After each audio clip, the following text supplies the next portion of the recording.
on the downside, one of the things that they do with Wellbeing is they're drawn towards things that promote health and well-being that fall into the benefits, or what I like to call the tick box category. So it's, cycle to work schemes, yoga sessions, and look, they are not the best solution if you have a whole load of psychosocial hazards. That is not going to fix the bad relationships in your company. Right. That is not going to fix the lack of autonomy. That is not going to fix the overload that people experience. Our guest today on the show is Matt Smead, a business psychologist. I have to admit, when I saw his title, I had a little bit of a pang of envy.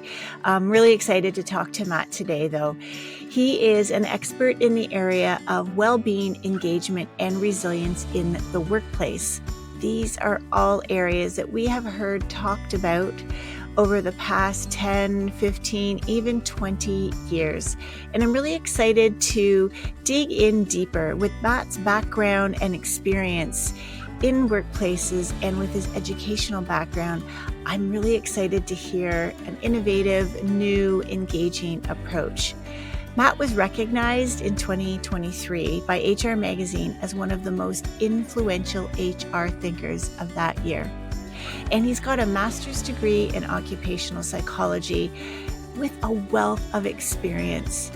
I'm really, really excited to talk to him today about well-being, engagement, and resilience in the workplace. Tune in. Let's see how it goes.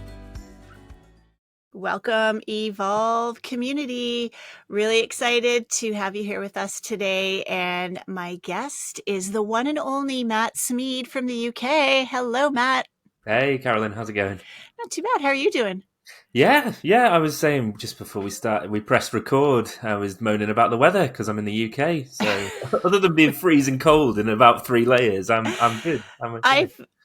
When is the weather really good in the UK? Never. Oh. For about a week in July, and that's about it. Maybe I was there. I know I was there 2 years ago. We were in Scotland and we had sun every single day. It was in August. So maybe that's the good time. Yeah, I'll be honest, without talking just about the weather, it has been a bit more extreme recently. So we've been getting hotter weather, not a huge amount of it, but hotter weather. But then, I'm in the north of England, so it's typically grey and rainy. Yeah. Well, if you're tuning in, we're not talking about meteorology today. We are talking about workplace well-being. And Matt, you have a really cool, I said in the opening that I'm a little envious of your title, business psychologist. I think I'm a wannabe certified business psychologist. But today we're going to talk about well-being. And I know that that's really an area that you're quite passionate about. And I got to get right to the heart of something right away and love to get your perspective. So I know that there's this relentless pursuit between productivity and trying to find workplace or work-life balance. How can organizations strike a balance between this notion of high performance and well-being? Getting right to it right away. Yeah, there you go. Easy question. Yeah. Look, I think my take on that question is that fundamentally they've got to believe that it's not a balance. Ideally, you believe that you're not trying to balance one or the other. It's not a playoff. That they're not mutually exclusive things. It's not I can be productive or I can have a good work-life balance and love it. Have a great time outside of work and manage my well-being. Actually, it's taking the mindset that I can only be my most productive self, certainly in the long term, if I look after my well-being, right? So not seeing them as mutually exclusive. So I know it's difficult sometimes, and sometimes you're going to have to play off one against the other. So if you talk about productivity as pure, hours worked, we've all done those, those projects where it's run up to the deadline and we work through the night, and sure, maybe not through the night, but you work the long hours and your well-being suffers as a result, and then maybe it becomes about that word balance.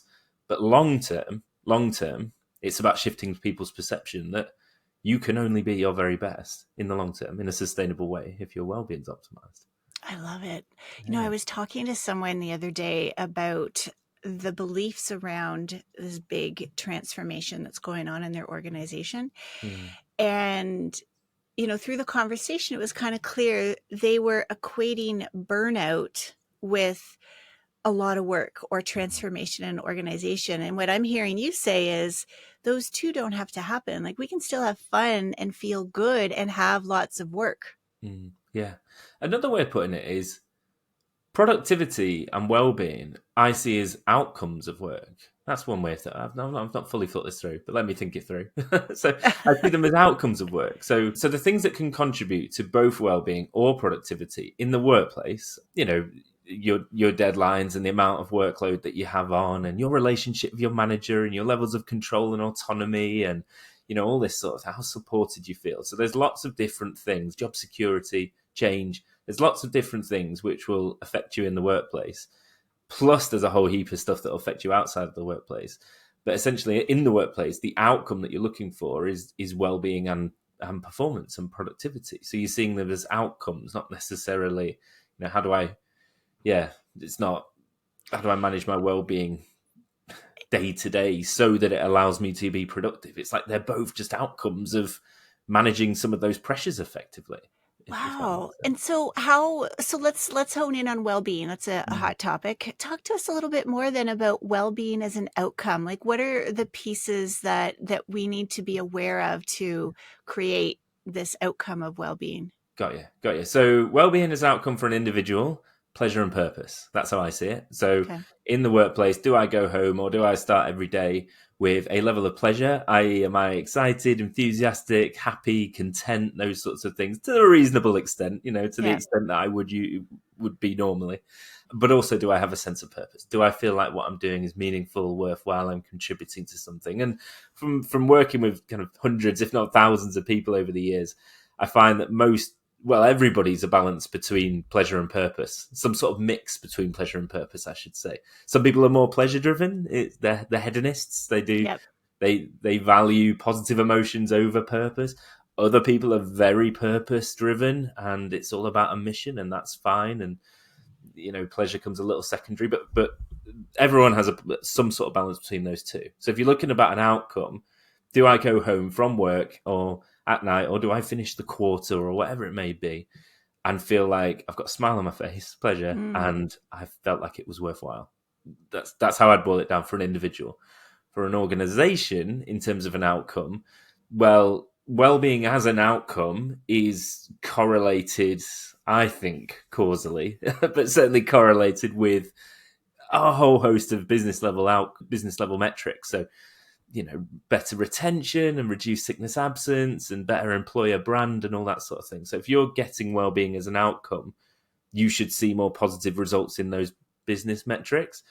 But in terms of how you drive that at an organizational level, it's some of those things that I mentioned before. It's giving people autonomy in their roles. It's making sure you've got good leaders and managers who have a positive impact on the people around it. It's making sure that people aren't overloaded, these sorts of things. So, the organization, I think, can create the conditions for somebody to have that sense of pleasure and purpose. And if they have it, it'll probably be good for the business as well. Is that succinct enough? Yeah, no, it really is. And I think, so what kind of metrics do you currently see organizations use to measure well-being? Lots, some better than others. Gosh, that's a good question. So obviously your surveys are your traditional way of measuring. The difficulty with well-being, pleasure and purpose, right, is that it's not objectively measurable. Right. I can't necessarily kind of hook you up to a machine that will tell you how happy you are or whether you've got a sense of purpose and you believe the things you're doing. So it's always going to have an aspect of subjectivity around it. I guess, well, part of my brain says, could it ever be objective? Is there a way of making it objective? And that's where things like, and I don't see a whole lot of organizations doing this, but could you use things like heart rate variability data to give you an insight in terms of how, for want of a better word, stressed people are, right? Or whether they're well. But in reality, we're not quite there yet in terms of developing objective measures. It comes down to survey results collected in different ways. It could be your annual survey when not done very well. It could be a more regular way of collecting data. But then really, I'd want to see businesses, like I mentioned before, kind of having a balanced scorecard of that alongside other business metrics that we know are associated with well-being. your Right. retention, your employer brand, your customer feedback, your job satisfaction levels, So in essence, then, as the well-being metrics, even if they are subjective, as you see those go higher, even if we're just to look at like how happy are you at work type thing, as those are higher, you should see elevated results as well for customer satisfaction and achieving other business metrics. That's what you're saying? You'd believe so, wouldn't you? You'd believe so. I think probably the relationship between the two is bi-directional. Is that a word? The impact on It one is another. now. If you work in an organization where everyone's performing at a real high level and you're hitting all the targets and all the rest, that will positively impact your well-being. But at the same time, if your well-being and your pleasure and purpose is there, that will allow you to unlock some of those performance benefits as well, potentially. Right. So yeah, absolutely. You'd expect to see those things at least correlated with one another. Yeah. So what's getting in the way of pleasure and purpose then for people, do you believe? Well, I keep coming back to it. So I keep coming back to those workplace pressures. So, but a subject that I'm really quite interested in and passionate about, have been for a number of years now, is this idea of psychological health and safety. So it's not particularly sexy in terms of it. They need to think of a better name for it. But essentially, it's what are the factors in the workplace that Yep. could contribute to that pleasure and that purpose, those well-being outcomes. And I've mentioned them already. It's Yeah. relationships, it's autonomy, it's workload, it's we call them psychosocial risks. Now, there's a couple of ways that an organization could look at that. I believe that they should be looking at taking or as a priority, they should take a risk-based approach. So the priority should be, let's not cause harm. Okay. And I know that you've written a book on trauma, right? Yeah. So the priority is, let's not cause harm. We don't want a workplace where the demands are so high, the relationships are so bad, the autonomy is so low that it causes stress or worse, right? So that should be the primary focus. And that's where the link to health and safety comes in, right? So you want to create a safe environment where someone doesn't fall off the ladder. You want to create a psychologically safe environment, which is a little bit different from psychological safety. Yep. Amy Edmondson talks about, but a safe environment in the sense that you're managing those potential hazards, those psychological hazards that people may experience. But then, I am also an advocate of positive psychology in the sense that, if you've got some of those, you're not causing harm, there are a whole load of positive things you could do as well. So, giving people access to things to promote their well-being, right? And so I think organizations should I'm always sorry, it's turning into the longest answer ever, but I'm No, I always love it. Keep going. well. So what I was going to say was, organizations on the downside, one of the things that they do with well-being is they're drawn towards things that promote health and well-being that fall into the benefits, or what I like to call the tick box category. So it's cycle to work schemes, yoga sessions, and look, they are not the best solution if you have a whole load of psychosocial hazards. That is not going to fix the bad relationships in your company. That is Right. not going to fix the lack of autonomy. That is not going to fix the overload that people experience.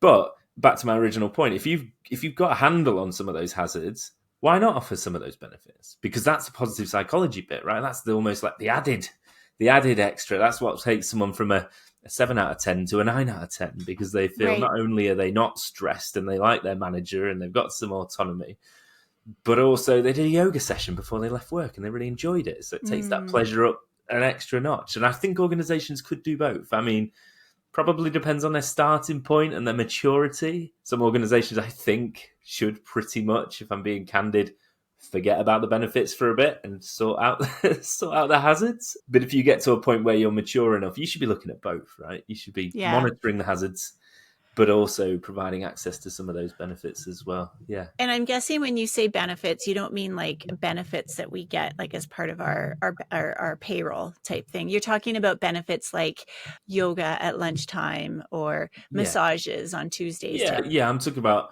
things that you wouldn't typically associate with work, right? You'd more typically associate with traditional views of well-being, right? So yeah. And I mean, I learned this from you. I believe like what you're talking about there, that's based off of that World Health Organization model, right? Yeah. The mental health at work, where they talked about promoting, supporting, preventing, and protecting. Absolutely. Yeah. Yes. Yeah. Yeah. I found that really it was one of those moments where I was like, oh, wow, I think the more the world needs to know about this, or to me, it just gave some structure that I am able to articulate with more clarity to, to HR leaders when I talk about this. So, I'd love to talk a little bit more about the psychosocial risks. Yes. What's the difference between a psychosocial risk and psychological health and safety? Well, so I think psychosocial risks are an inherent part of psychological health and safety. So the way that I understand it, psychological health and safety, in a nutshell, is can you look at psychological risk in the same way that you would do physical health and safety? So if you're Okay. managing physical health and safety in your business, and I'm going to show my lack of knowledge here in terms of I am not a health and safety professional, but my understanding is that you risk assess, right? So you say you go to a building site where you've got people working and you say, right, what are the things that could cause people harm? Are we going to have to go up a ladder at some point? Is somebody Right. holding some, handling some hazardous materials? Are they working at height? This sort of thing. Off the back of that, you calculate risk. So you say, how likely is it someone falls off that ladder? And if they did, how hurt would they get?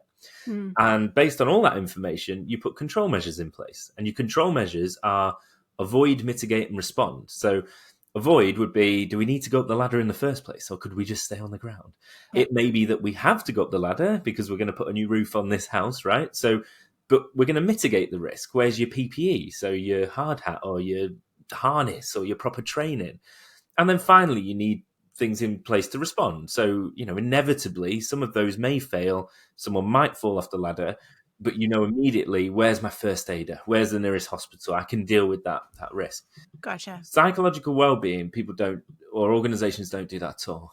Well, that's a bit harsh, but could they Yeah, do it's the not. same? It's not in the muscle. No. It's not a muscle that they flex yet. Could you take the same approach? So could you say, what are the potential hazards out here? So if you think about, I think about my job, or you think about your job, what are the things that could cause me psychological harm? Well, it might be this project I've got that I can see the deadline is looming and it is going to be close. It could be that relationship I have with a colleague or a manager.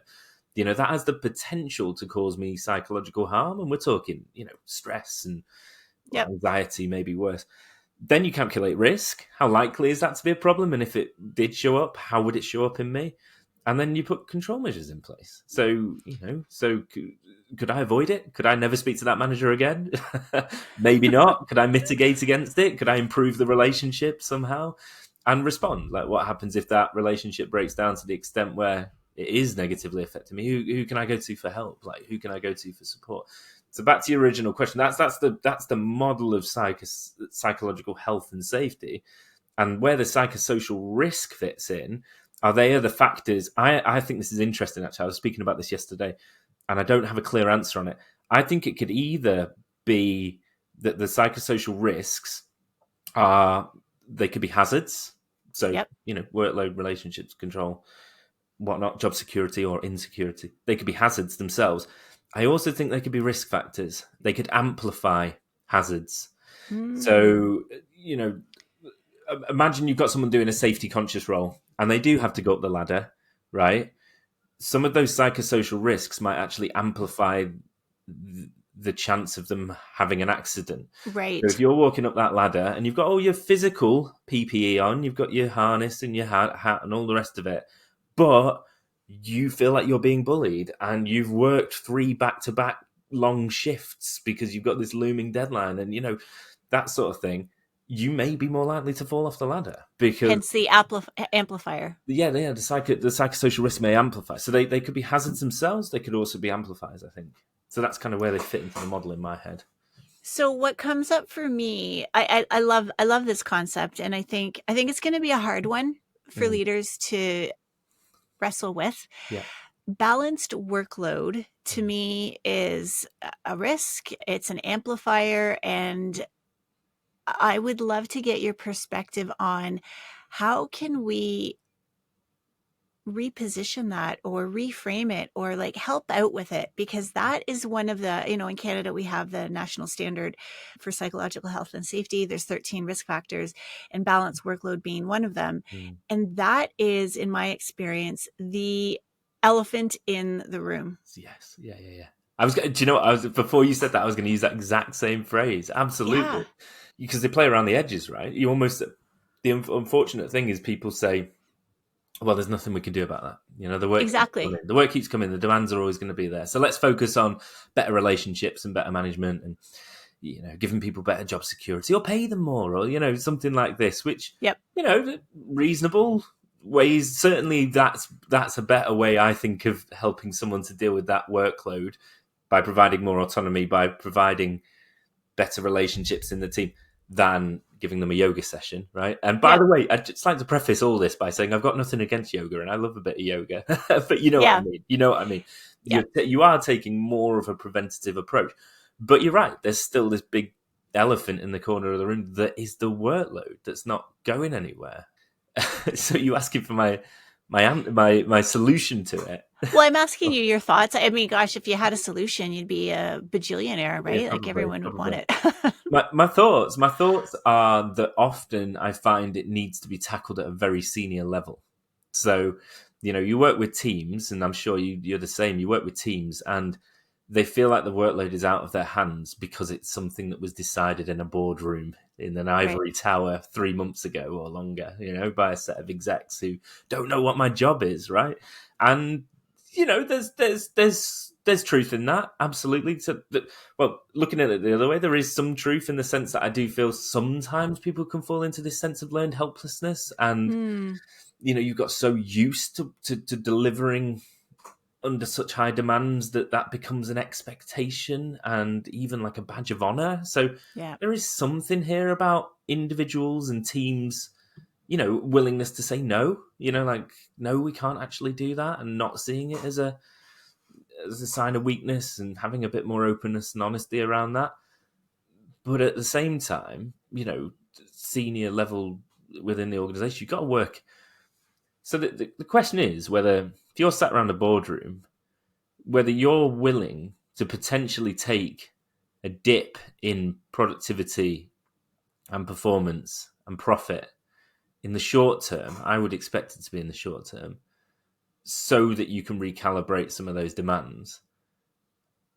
And I guess you'd only do that if you were firmly bought into the belief that, because long term, that will allow us to be more productive and higher performing and make more profit. But it is there will be a short, I don't know your thoughts, but there will be a short term effect, won't there? So Oh, if you totally just agree. so for example, you're a retail organization, or any organization, you're going to take on a big new project, and the project is worth X amount of tens and hundreds of thousands of pounds. You could just turn that down. You could just say, Yep. no, we're at 100% capacity. We can't do that, and it's gone, because we want to. Yeah, because we want to for our people to be well, and we know that they can't take that on. It's a very difficult decision to make, though, right? Because you feel like you're missing out. You feel like you're losing that money.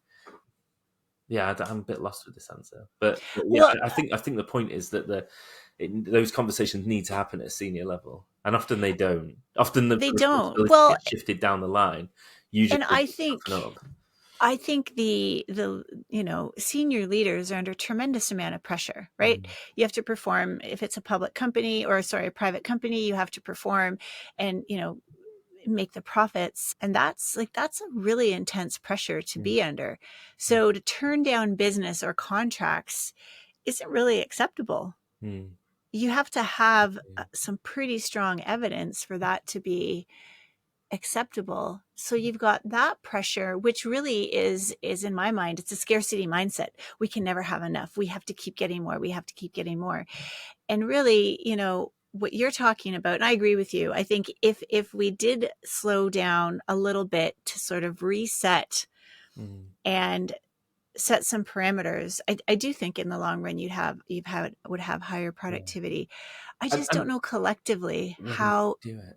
it could happen. Yeah, yeah. Because sometimes I say that sort of thing, and I wonder whether it makes me sound like anti-capitalist. Like capitalism's all about just sell more stuff and make more money and build more things. But I don't think it is, because my belief is that if people's well-being's optimized, and you're seeing well-being as positive outcomes in terms of well-being, it helps you be more productive and make more things and make more money. So it's a complete, I guess, shift in mindset, and it's never going to be perfect. The other thing is, I think you're right. Something that you said before or alluded to. Very rarely have I come across, if ever, have I come across a senior leadership team who maliciously sit around a boardroom and Right. say, "How do we stress our team out?" Like, Yeah. or Yeah. how do we make it a living hell to work in this business? They're not maliciously doing it. Often it comes down to the pressures that you've just described there. They're under a level of pressure themselves, and that filters down into the organization. I don't know. Have you also seen this buffering as well that people talk about? So I come across this a lot. So all levels of a business, people would describe themselves as buffering the pressure for Yes. the level below. Yep. So I, as a manager, need to be really stressed out so that my team don't feel all those things. And I've just thought about this recently, but I'm not sure I'm buying that anymore. I think that Well, I think it's antiquated. I think I want to come back to your comment about capitalism. I don't think it's anti-capitalistic, but I think we're way too far. Like, we're letting the system drive our behaviors at all costs. And I think there's an opportunity to bring a little bit more balance. Yeah. I think we can make, and some people listening might think, oh, you're out to lunch, you're being too idealistic. Yeah. I think we have to find a different solution because people are burnt out, worn out, and the quality of work takes a hit. Doesn't matter how brilliant or amazing you are.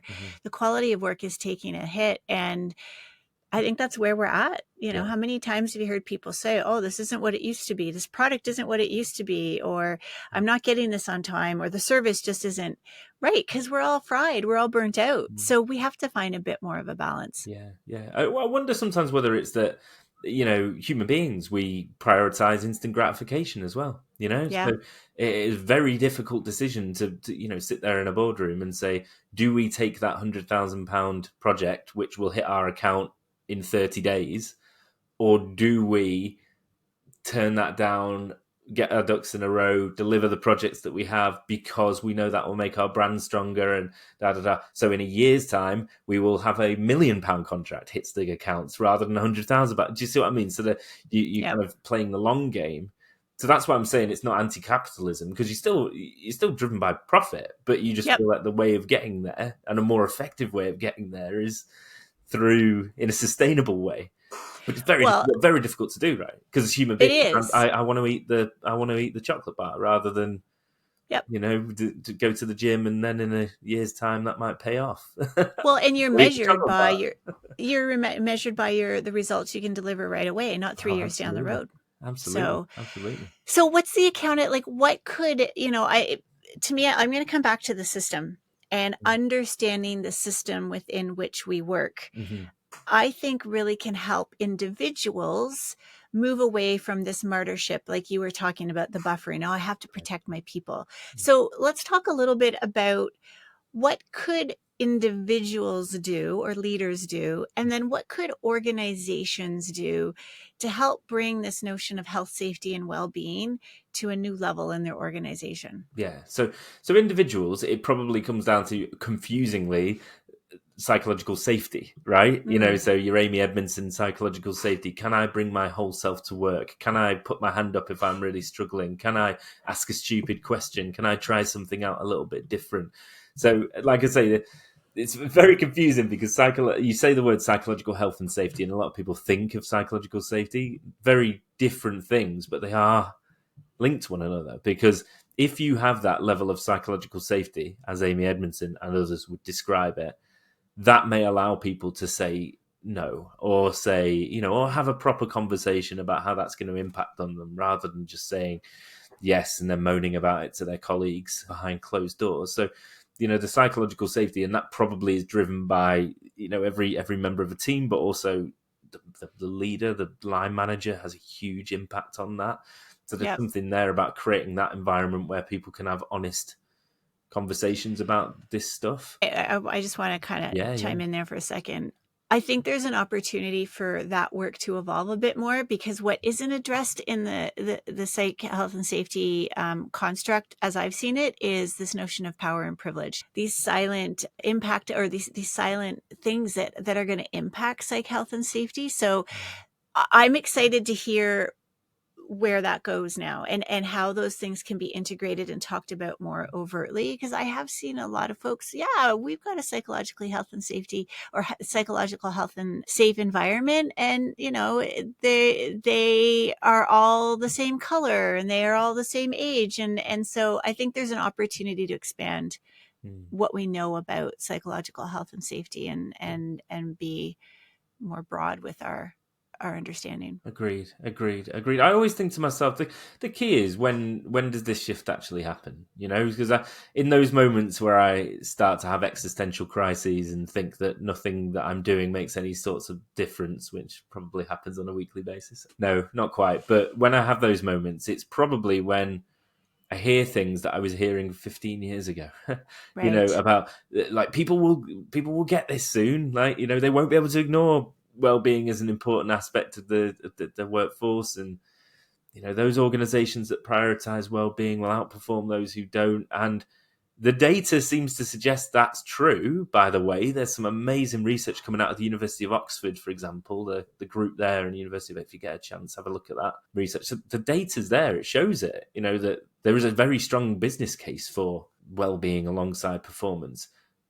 But you sit in a room with leaders, and you sit in a room with individual team members, and it's still not quite flowed through. So where is there a tipping point? Is there a tipping point? And Yeah. I heard 15 years ago, probably, that this tipping point would come generationally, so people Yep. come in, and I think that is happening. It's just slow though, right? So I spoke to a recruitment professional recently. So they own a recruitment business in London. And they said, really interestingly, they said that they were trying to fill a position for a corporate firm in the city. So I think it was a law firm. And this particular law firm has got a very bad reputation for long working hours. You're basically selling your soul, right? You pay very well, but it's going to be hard. And they are finding it more difficult than ever to recruit new graduates into positions.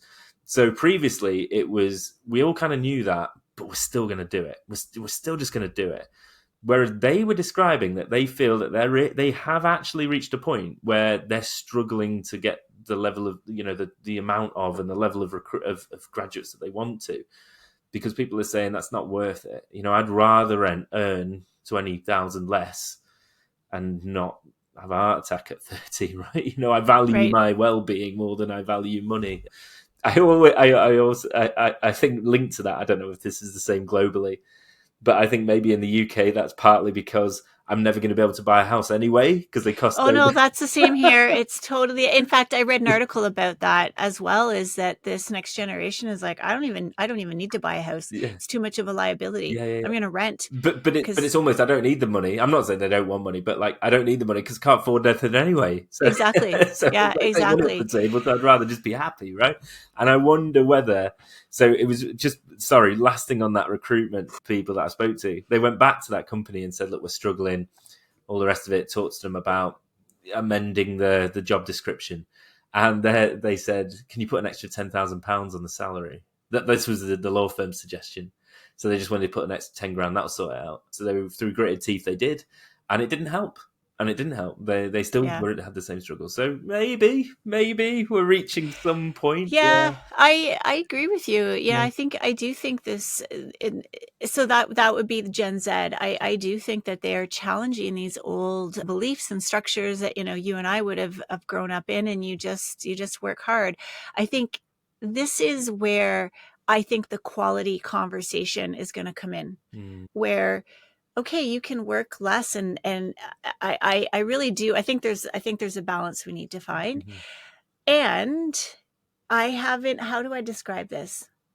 I'm going to need to bring my kids into this. They don't usually listen to this podcast, but I find their expectation of service levels is up here.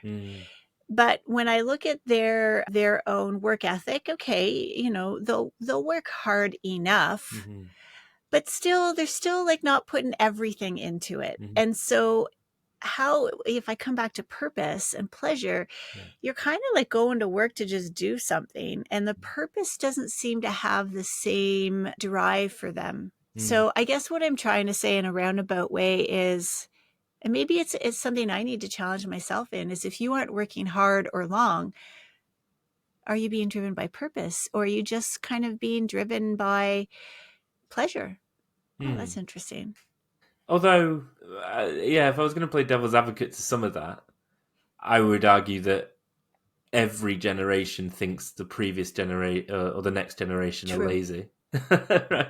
You're lazy, compared to your Yeah, I know parents and that's true. grandparents, and is that true? I don't ever know whether that is true. I mean, we probably are a little lazier than, than like Well, we've had different technology, so yeah, yeah. I hear what you're saying. I hear what you're saying, though. Maybe that, maybe, and it's not quite so much as, but maybe it comes down to the psychological contract as well. There's two. Yep. It takes two to tango. This isn't just a load of lazy grads coming into the workplace who don't really want to Yep. work hard. They're coming into a workforce and then into a set of employers that, in their eyes, don't value loyalty anymore.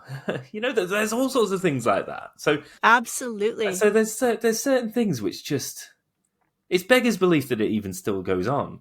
The extent that companies don't value loyalty and are quite happy to lose people and then spend so much money and time and effort trying to re-recruit and then moaning about how hard that is. Not that it all comes down to money, but I own a company and I will, through gritted teeth, give someone a cost of living increase in their wage, that equates to a few £1,000s or dollars. And they've got to go on a performance plan to be able to achieve that and prove that they've ticked all these boxes, da da da da da da da.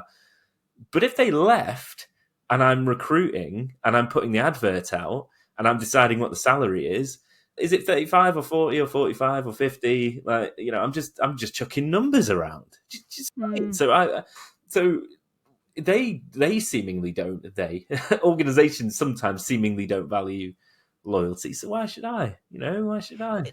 Totally agree. Yeah. It's really, and we're living to work instead of working to live. Right? Did I get that right? Yeah. There are some interesting other ways before I start, because I feel like I'm getting sucked into like a dystopian view of things. Like, there are other, like, let's look at this completely differently. I came across a company recently, a consultancy firm in Europe, mainland Europe, and they're doing something really interesting. I don't know whether it's public or not yet, but if it is, it's really interesting. Where they have something they're called slash workers or split workers, and a What's that? slash worker means that your contract with your employer, so with this consultancy firm, is 4 days a week.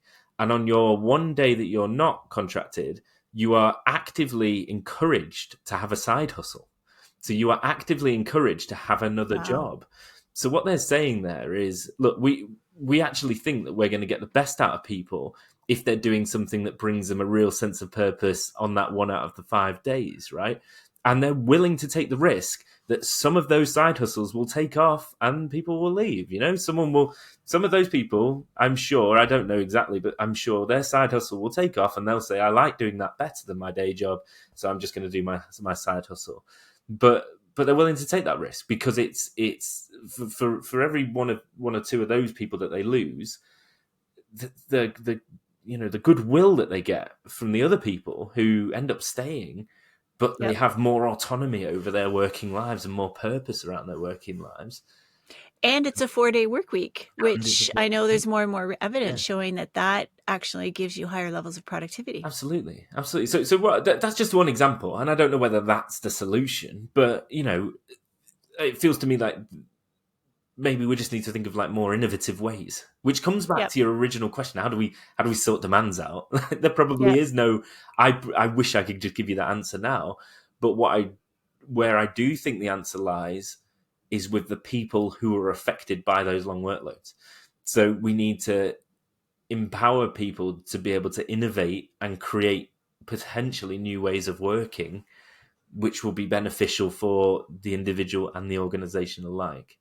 So what comes to mind for that is different decision making, right? And not top down. And have you ever done any work with folks in the teal community or in holacracy or any of those sort of models? Sounds interesting, though. No, tell me more. Yeah, I know of it. I know a little bit about it, but I haven't worked in an organization that uses those models. But what they really do is they focus on distributing the decision making. Yeah. And with that comes autonomy. And it also comes with like radical accountability or radical responsibility. Yeah. Because, Yeah. now you have to be accountable for those decisions. And I think that that's a hard jump for people. As much as we don't like being told what to do, Mm. when we are given the accountability or responsibility to make some of these decisions, it's like, Mm. holy shit, what, I don't want to do the wrong thing. Yeah. So it's there's a shift here that I think really is going to help our organizations, and ultimately we all individually, I believe, play a role, Mm. and have to really understand what it is we're asking for. Yeah. It can be a lot easier to just wait till the person above me Oh, tells me what I need to do. absolutely. Absolutely. Yeah. But it's innovation, right? It's innovation. Sometimes you feel like the workplace is the only thing that doesn't innovate. We're Yeah. still not quite, because we a lot of remote working, but we're still just turning up to office blocks and sitting in seats with computers. And has that changed in 50 years, 100 years? And then we've got other aspects which are moving seemingly at the speed of light, in terms of innovation. So So true, isn't it? Like what's going on in the UK with the whole return to work and mm, hybrid and well, where are you getting your work done? yeah, well, Where's that? it's tricky, isn't it? It's a real hot topic at the moment.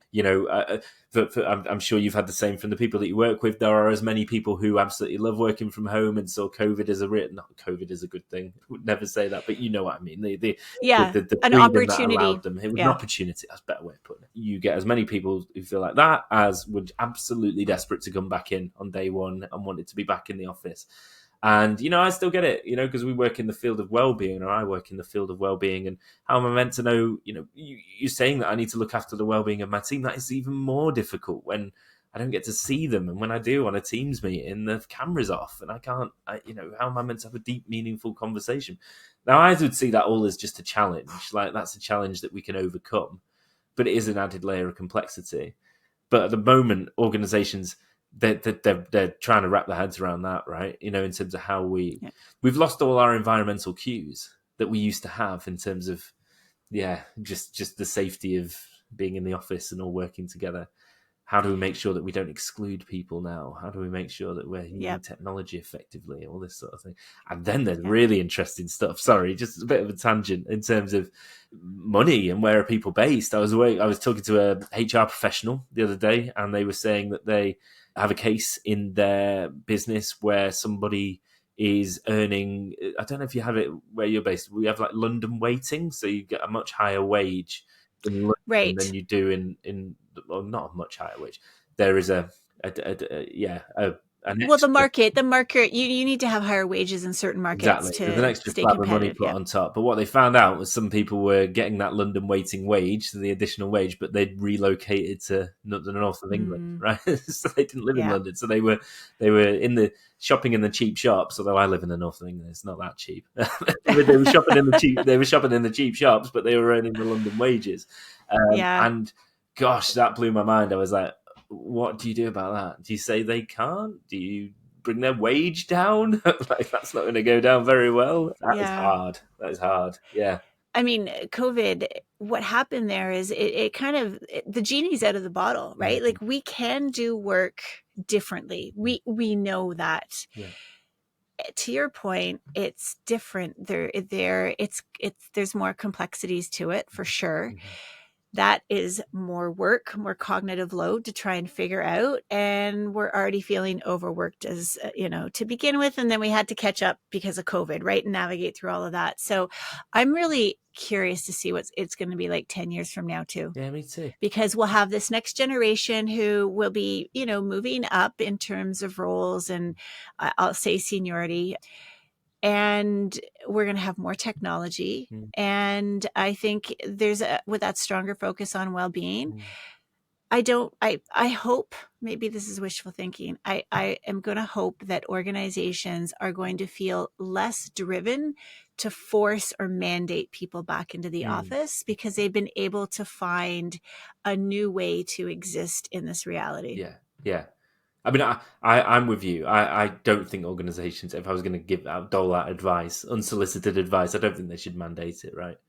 Yeah. I think let's look at let's admit that we don't work online as a group quite so well as we do in person, and that we need to Yep. find ways to overcome that. Maybe it's a day a week, or maybe it's something that we do online but we do in a different way.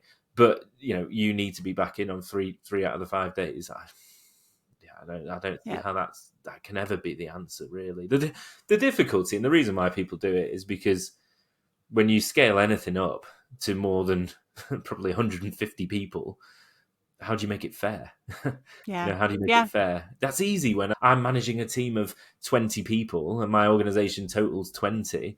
Easy. I can have 20 separate conversations. I can work out how people really like to work. I can say that person's going to be in 3 days, that person 2 days. How the hell do I do that when it's 10,000? How do I do that when it's 10,000 people? Yep. And keep it fair. So Right. then what you do is you say that's too difficult, so everyone's got to be in on Wednesday, Thursday, Friday, because that's just Yep. easier. That's easier. But then it causes all sorts of problems, right? Well, now we're back to like efficiency and productivity being sort of the driver versus well-being. And it's interesting. I think this our entire conversation, it's a real balance isn't the right word. It's going to be an ongoing skill to balance those two things. And I think that it's helpful for us as leaders to understand that there are different levers, there are different forces at play. And that's going to change as you go through different parts of your life and different parts of the organizational rhythm, and to learn how to navigate through them. Yeah. But then, how would you wrap up our conversation, Matt? I was just going to say, but then something really innovative might come along, and all this is a moot point. AI just does our jobs for us, and we turn into a Wall-E situation where we just all sit around watching TV all day. Perhaps not that far, but like the gig economy, that was one that that's true. Recently, maybe the workforce completely changes in a way that we don't see coming. Maybe you and I wake up every single morning and check our phones like an Uber driver and select the bits of work we want to do that day. We're not tied to any organization. No one's tied to an organization. We're all just like. Well, that's a great way to end the podcast, Matt, to throw that in there. Like, whew, it could all, and hey, you know what? Like, who would have thought, how many, 25, 30 years ago when I started in the workplace, that I could do everything on this little thing. And that you'd be doing Teams calls and podcasts online. Oh, yeah. Yeah. It'd blow your mind. Yeah. So maybe there'll be. Well, I always knew I'd like to talk, so I'm really not surprised I'm doing something that I like to talk with. But Matt, how would you wrap up just sort of your insight, or maybe a little bit of advice? This will be solicited advice for anybody listening who is in this leadership role. What is advice for them around health, safety, and well-being for them and for their teams and for their organization? Yeah. So my thought would be that despite the fact that points during this conversation, I don't have all the answers, unfortunately. So I don't have all the answers. If I could just tell you, here's 3 things, do these 3 things, and suddenly, no one's stressed and the well-being of everybody is optimized, I'd just tell you them. I'd tell you them. I don't think they necessarily exist in that form. I think if I was going to give one piece of advice, it would be, can you co-create that within your organization? So, I'm a big advocate of something called design thinking, human-centered design thinking. Yep. And really it's taking what we call a participative approach. So these are all really complex issues, and, from what's the mindset of our board members and profit versus well-being and all that sort of, right down to how long is an individual working every single day, and have they got a proper workspace? Like, this is all really complex. These problems are not going to be solved by senior leaders sitting in a dark room around a boardroom working it out themselves, or by the way, listening to experts like me telling them what they should do and reading the latest book about what they should do as an organization, and swallowing that and just implementing it. I think they need to open their ears and their eyes and go out and speak to people and co-create solutions with the workforce. It's not going to, the last thing I would say, sorry, is it's not going to work first time either. if they're expecting to go out into the workforce, speak to people, listen to them, and work out the perfect solution first time, that's wrong as well. You're going to mess it up. You're going to go in with the best of intentions to improve people's well-being, productivity, performance, all that sort of thing, and you're going to implement something related to anything that we talked about today, and it's not going to work. It's going to have the reverse effect. It's going to be a horrible failure. But it's then, how do you, back to your point about resilience, like how do you adapt? How do you adapt? Right. So it's a bit of a long-winded way, but I think, not trying to work it out themselves. Speak to people, listen to people, and co-create solutions with your workforce is what I would say. I love it. Yeah. Well, thank you, Matt, for coming on the show. Okay. But before we cut you loose here, I ask all my guests 3 questions. Okay. And I'm just realizing I don't think you know those questions. No. All right. Well, are you game to hear what they are and answer? Go. You can pass if you would like. I'll give you that.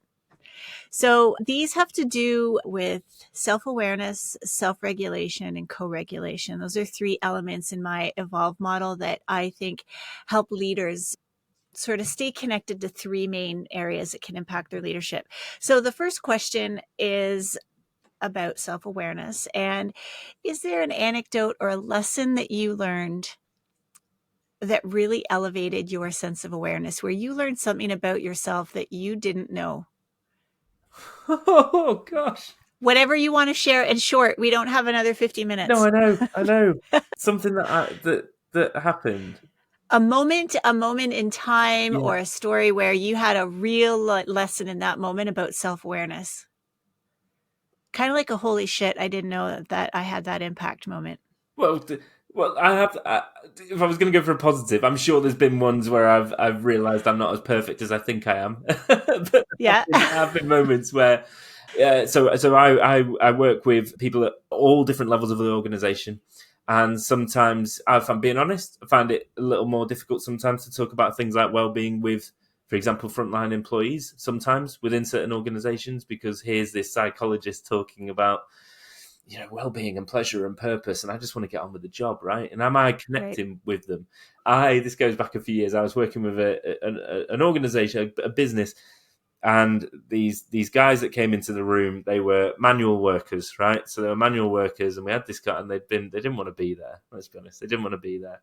And I thought, is this having the impact I want it to have? And this guy at the end put his hand up, and he said in front of everybody, he said, "Do you know what, Matt?" This is at the end of the session. "Do you know what, Matt?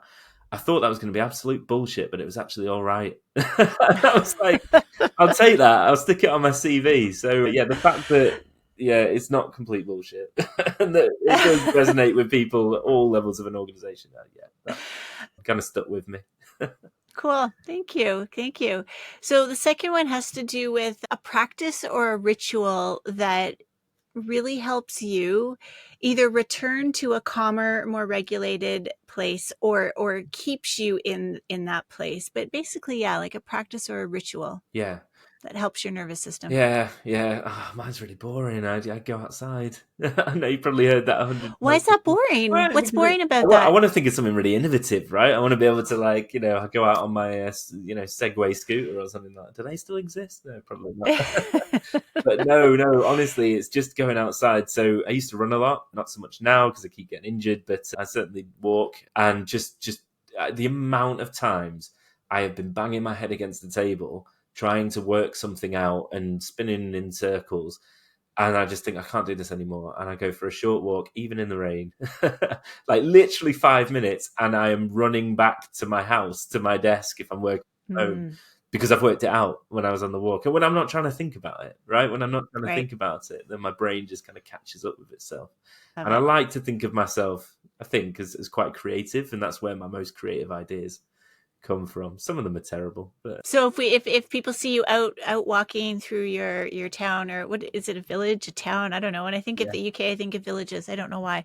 It's a village. I live in a village. So if they see you out walking around, there's like creativity like swirling around you. Sometimes.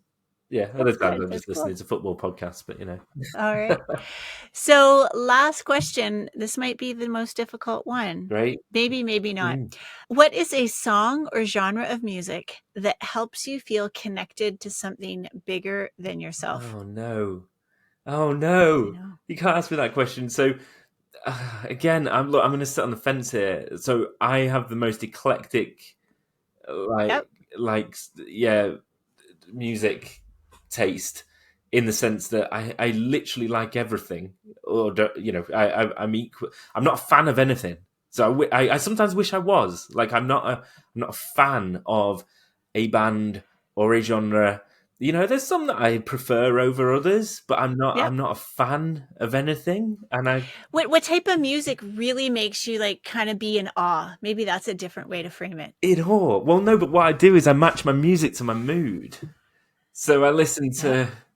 I listen to a lot of rock music, but then Yep. rap music and pop music with the kids and Disney music with the kids, and like literally anything, but it's matching the mood. Sometimes you just want to feel really melancholy, don't you? And listen to like some Bon Iver or something, and pretend that the world's Yep. falling down. But it kind of matches your mood at that point. Whereas other times yeah. Does music help you feel connected to something bigger? Like what I'm hearing you say is there's sort of life is a myriad of emotions Mm. and feelings, and I can use music to go into all those different places. Possibly.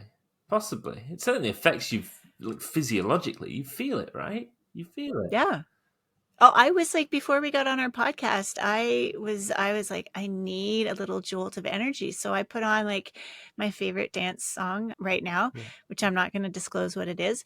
And I just needed to like jump around in the kitchen for a little bit. Yeah. And I find, yeah, music is a gateway for me into joy and Yeah. to feel just connected, because artists, live music, I just am in awe of it. Yeah. There's certain things. I'll tell you what. I'll give you one. This is a bit hipster, but Fred again. I guess you call him like DJ producer. Fred Okay. again. He's got quite, like, how would you describe it? Like, it's like house dance music, but it's quite ethereal, like quite big. Mm, And when you listen to nice. that, he's got a couple where they've recorded whole live sessions, so it kind of just it's just an hour of continuous music and tracks, and you can get a bit lost in those. Yeah, you can get a bit lost in Nice. those. Yeah. Well, yeah, I mean, I love music out of the UK, Mm. and it started way when I was young. So is Fred again He's UK British, based? yeah. Yeah, There we go. yeah. I There think we he's go. actually like a aristocrat of some kind, which I didn't know till very recently. But yeah, apparently, Wow.